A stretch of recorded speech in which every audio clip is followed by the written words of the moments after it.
Hello friends, मैं रोहित कुमार 2018 और 2019 की यूपी टेट के जूनियर लेवल के हम क्वेश्चन कर रहे हैं जो सुपर टेट और जूनियर टेट में सहायक हैं। तो पहला क्वेश्चन है एक्स की पावर 4 प्लस 1 अपॉन एक्स की पावर 4 बराबर 14। तो एक्स की power q plus 1 upon x की power q x q plus 1 upon x q का मान ज्ञात करना है। तो एक्स की पावर 4 प्लस 1 अपॉन एक्स की पावर 4 बराबर 14 है। तो यहाँ से एक्स प्लस 1 अपॉन एक्स का जो मान निकलेगा, एक्स प्लस 1 अपॉन एक्स का मान निकलेगा √6, क्योंकि हम उसको दो बार स्क्वायर करेंगे, उसका ए प्लस बी का whole square c square plus b square plus 2ab। तो यहाँ से ये 14 और 2 जुड़ जाएंगे 16। तो x square plus 1 upon x square ये का जो होल स्क्वायर निकलेगा वो 16 निकलेगा। तो x square plus 1 upon square 16 का वर्गमूल 4 हो जाएगा। फिर हम एक बार और करेंगे एक्स प्लस 1 अपॉन एक्स, तो 4 प्लस 2 जुड़ जाएंगे क्योंकि 2ab वाला ए बी से भी कैंसिल हो जाएगा। तो √6 निकलेगा। हमें मान ज्ञात करना है x q plus 1 upon x q का। तो ये इसका जो सूत्र फॉर्मूला होता है कि जो √6 है उसको हम क्या कर देते हैं, √6 में का क्यू कर देते हैं -3 √6। कहने का मतलब ये है कि जो अगर हम एक्स प्लस 1 अपॉन एक्स बराबर ए मान लें तो x q plus 1 upon x Q बराबर होता है ए क्यू -3a, ए क्यू माइनस के 3a। तो ये एक्स प्लस 1 अपॉन एक्स √6 है, तो इसकी जगह अगर हम ए ले लें तो x q plus 1 upon x Q होता है ए क्यू -3a, तो √6 का होल क्यू -3 √6। तो ये हो जाएगा x plus 1 upon x q का।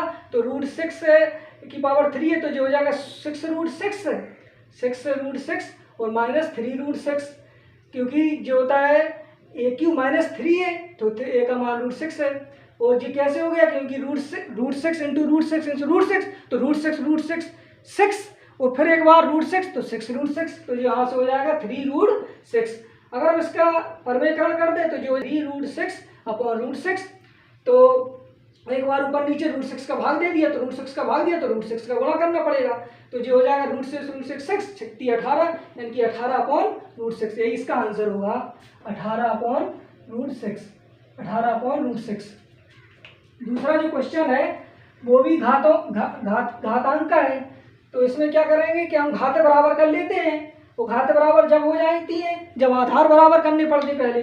तो ये है 9/7 की पावर 3 इंटू 49/81 की पावर 2x - 6 इक्वल टू 7/9 की पावर 3। तो जो हो जाएगा 9/7 को इस तरह पक्षांतर कर लेंगे तो ये 7/9 में बदल जाएगा।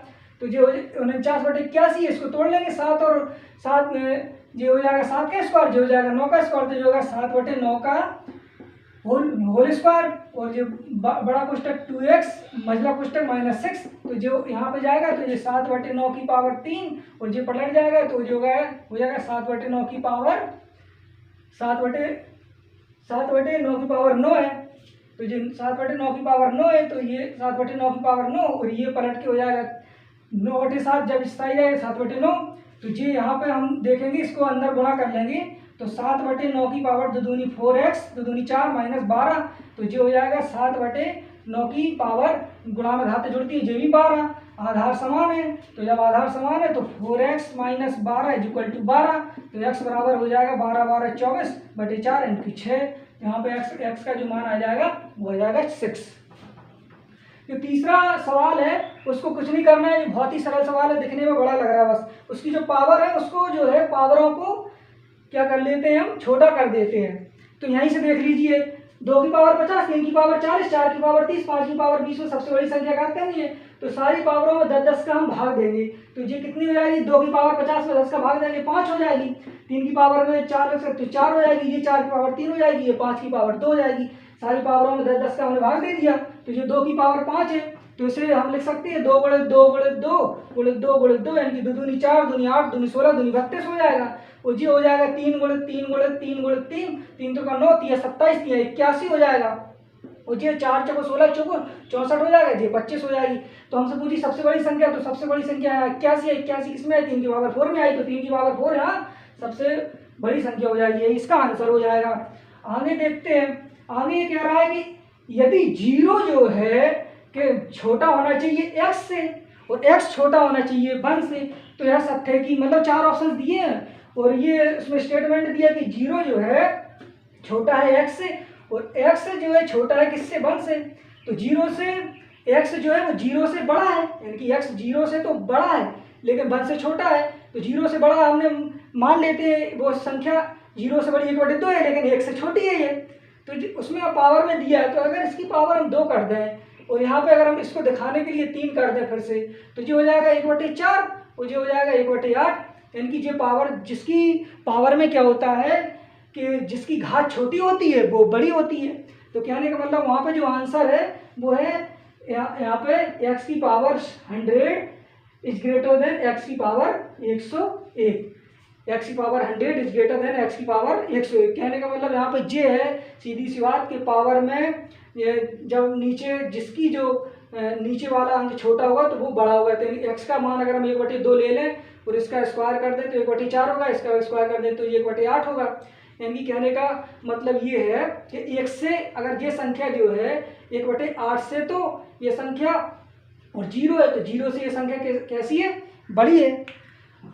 तो ये आंसर हो जाएगा इसका x की पावर 100 और ग्रेटर देन x की पावर 101।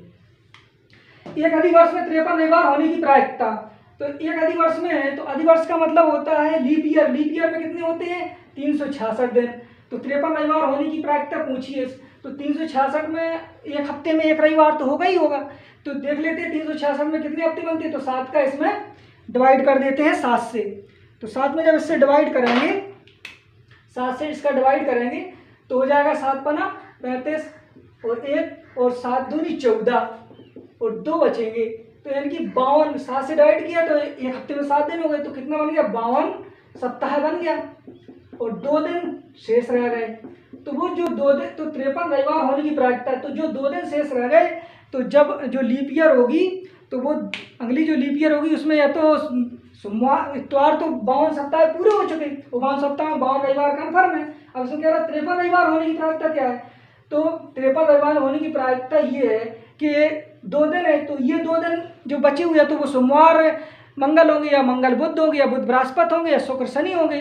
तो इसी तरीके से हम जब डबल डबल बार करेंगे तो 7 जोड़े बन जाएंगे। 7 जोड़े में शनिवार और रविवार एक ये हो जाएगा और दूसरा रविवार और सोमवार, क्योंकि 2 दिन शेष बचे हैं।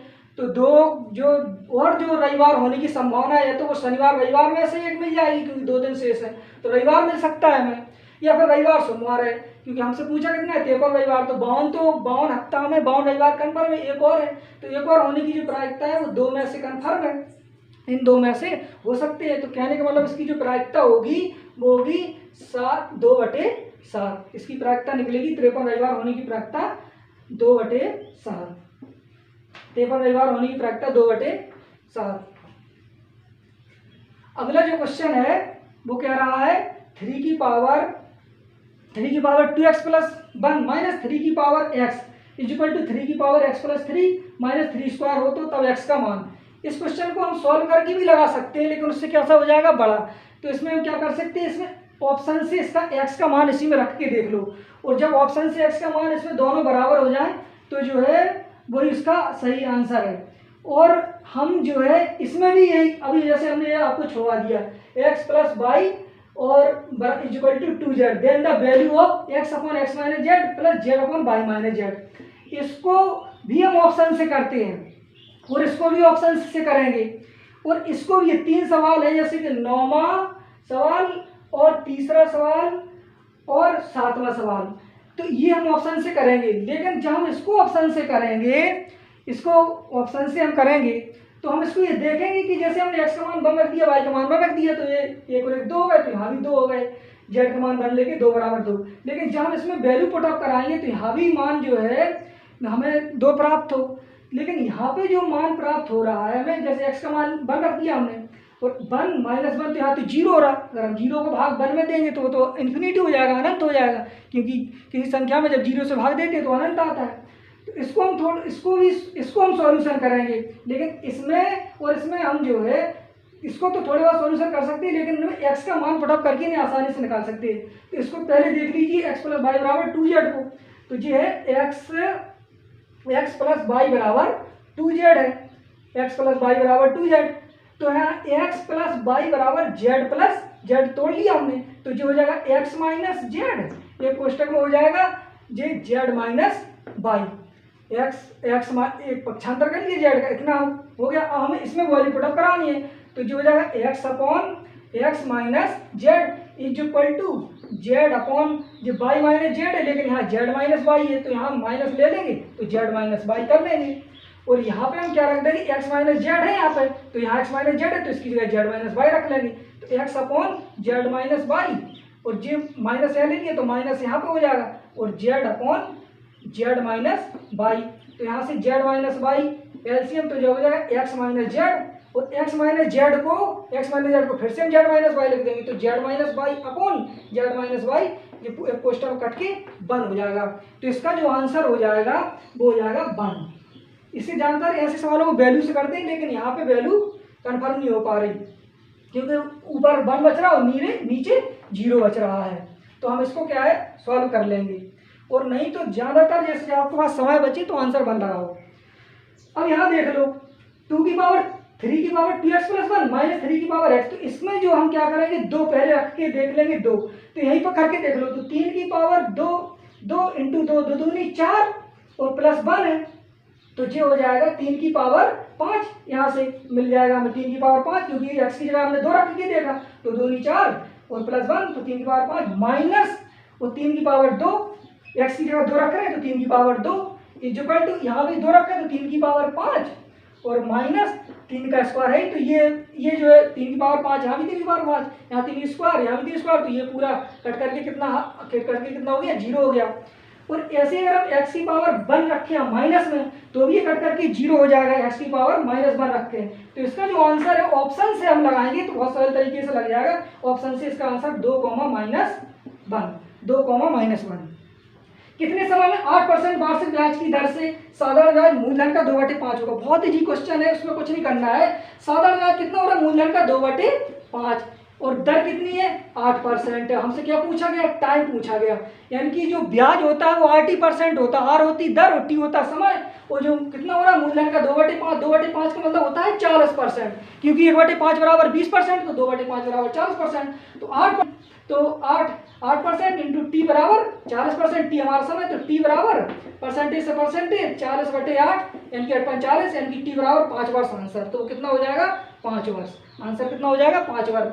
8 बराबर 40 तो 1 बराबर 5, क्योंकि 2/5 का कितना होता है 40% होता है। अगला देख लो p² - 8p + 12, तो p² 4p - 12 का महत्तम समावर्तक p - a हो तब a का मान। बहुत बड़ा सवाल है लेकिन आंसर बहुत छोटा है। आप इसका महत्तम समावर्तन निकाले तो ये द्विघात समीकरण बन जाएगा, तो इसको ये 12 है तो ये 6 दूनी 12, यहाँ पे भी 12 है तो 6 दूनी 12, यानी कि इसमें हम क्या करें कि p बराबर a रख ले, तो इसको तोड़ के देख ले, लेकिन यहाँ क्या कर दे, यहाँ भी ऑप्शन से जाए और a का मान 2 रख दे, तो ये भी इक्वेशन सेटिस्फाई हो जाएगी, ये की इक्वेशन। और वैसे भी इसमें लिख लेगा x - 2 और x एक कोष्टक में जो निकलेगा वो x + 6 और वहाँ पे एक कोष्टक में x - 6, तो ये अलग अलग निकलती है, अलग, तो x बराबर 2 जो है हम रख लेते हैं इस तरीके से।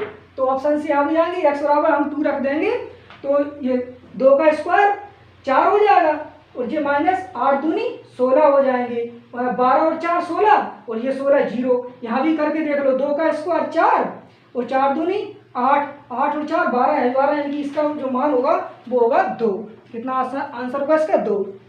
और ये तो बहुत सरल है, दिखने में इतना बड़ा है, कहने का मतलब इसमें क्या क्या निकालना, हमें माध्यक बहुलक परिसर का माध्य ज्ञात करना। तो सीधी सी बात है, जब माध्यक ज्ञात करते हैं तो माध्यक का सूत्र क्या होता है, माध्यक का सूत्र तो n/2, जब सम हो, अगर विषम हो तो n/2 + 1 कर देते। तो इनको पहले गिन लो, 1 2 3 4 5 6 7 8 9 10 11 12 13 14 15 16 17, यानी कि जो विषम है तो 1 हो जाएगा, तो 17/2 + 1 यानी कि 18/2, यानी कि 9वीं जो संख्या होगी, जो 9वीं संख्या होगी यही माध्यक होगी, तो माध्यक जो होगा वो 9वीं संख्या पे होगा।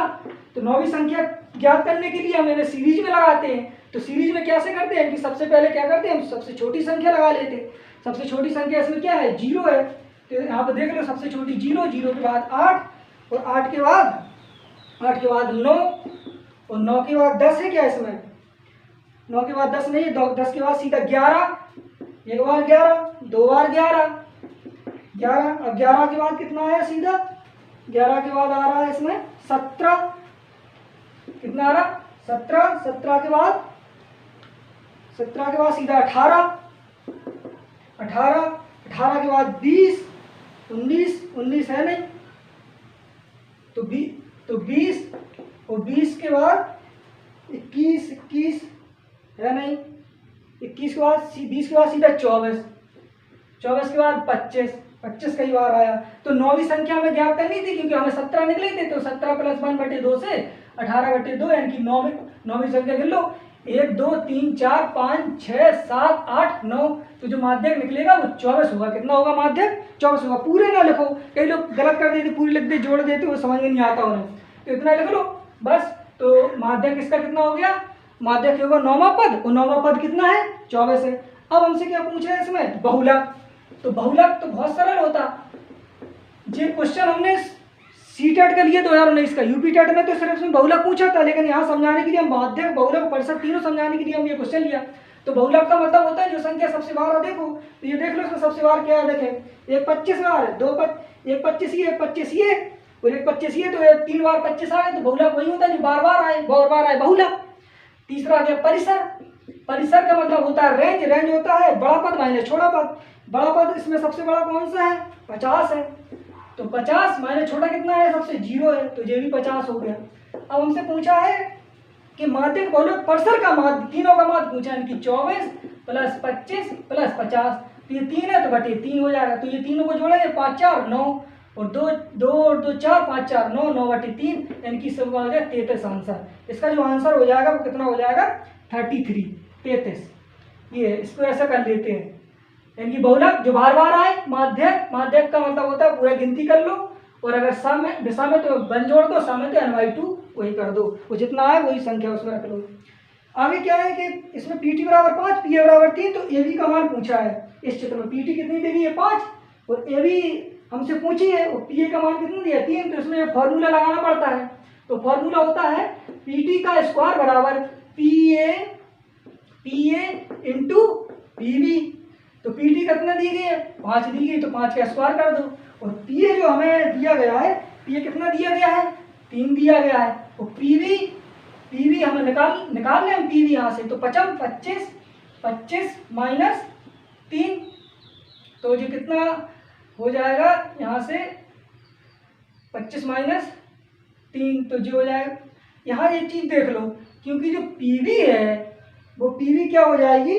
p से b तक हो जाएगी पूरी, यानी कि pa और ab कितना हो जाएगा? pa और ab। तो जो pb हम पहले निकाल लें, तो 25/3 हो गई। pb जो हो गई हमसे 25/3 हो गई। यहाँ देख लेना, यानी कि pb पूरा कितना हो गई? 25/3। यहाँ से लेके यहाँ तक पूरी pb कितनी हो गई? 25/3 हो गई। और यहाँ कितनी है? pa 3 है, pa 3 है। हमसे पूछी ab, तो 25/3 में से 3 घटा दे तो ab हमें मिल जाएगी। कहने का मतलब ये है कि हमने यहाँ से pb निकाल ली, pb 25/3 आई, और pb में जो संपले थे pa + ab, हमसे ab पूछा है और हमें pb पता चल गई 25/3 और pa दिया है 3। तो pb अगर हमें ab ज्ञात करना है तो pb में से pa घटा दें। अगर हमें pb जो है ज्ञात करना है, pb ज्ञात करना है, तो हम pa में से pb में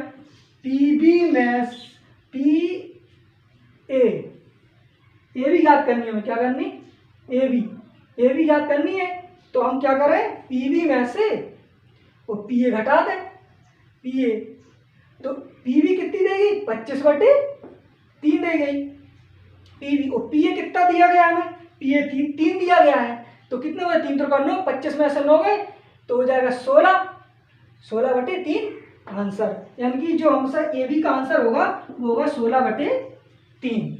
और वैसे नहीं लगाओ तो यहाँ पर बड़ा हो जाएगा, क्योंकि यहाँ मान रखना पड़ेगा हमें pb का मान रख लेंगे pa + ab, फिर निकालो। लेकिन इस तरीके से आप pb का मान रख दिया 25/3, और pb में इंक्लूड है pa + ab, pb में इंक्लूड है हमसे pa + pb, तो हमें निकालना है ab का ab, तो pb माइनस pa, तो pb 25/3 है, pa 3 है, तो ab हमसे निकल आई 16/3 आंसर। लास्ट सवाल देख लो, बहुत सरल है ये भी। कह रहा है कि कोई त्रिभुज दिया हुआ है उसका बहस कोण का मान दिया कितना, बहस कोण का मान दिया 105, यानी कि ये ट्राइंगल दिया है सीधा, और ये जो कोण दिया है हमें 105, और ये भुजा और ये भुजा, यानी कि ये कह रहा है कि ABCD है, और इसमें क्या रहा है AB बराबर AC है, AB बराबर AC है, यानी कि AB बराबर AC है। तो जाहिर सी बात है ये कोण भी और ये कोण भी बराबर होगा कि दोनों भुजाएं बराबर हैं। ये 105 है, 180 से जब 105 घटा देंगे तो ये 75 होगा, जब ये 75 होगा तो ये भी 75 होगा, ये 75 ये 75 75 50 150 होती है 30 होगा। हमसे क्या पूछा है, हमसे पूछा है BAC तो BAC कितना, BAC कितना है 30 आ गया, तो कोण BAC कितना हो जाएगा 30 हो जाएगा, 30 आंसर। तो बहुत बहुत धन्यवाद, क्योंकि ये सुपर जूनियर के ये जूनियर लेवल के सवाल जरूर है, लेकिन आपकी प्राइमरी में भी टेट में क्वेश्चन आ सकते हैं, और जो है सुपर टेट में भी और जूनियर के सुपर टेट में भी। धन्यवाद।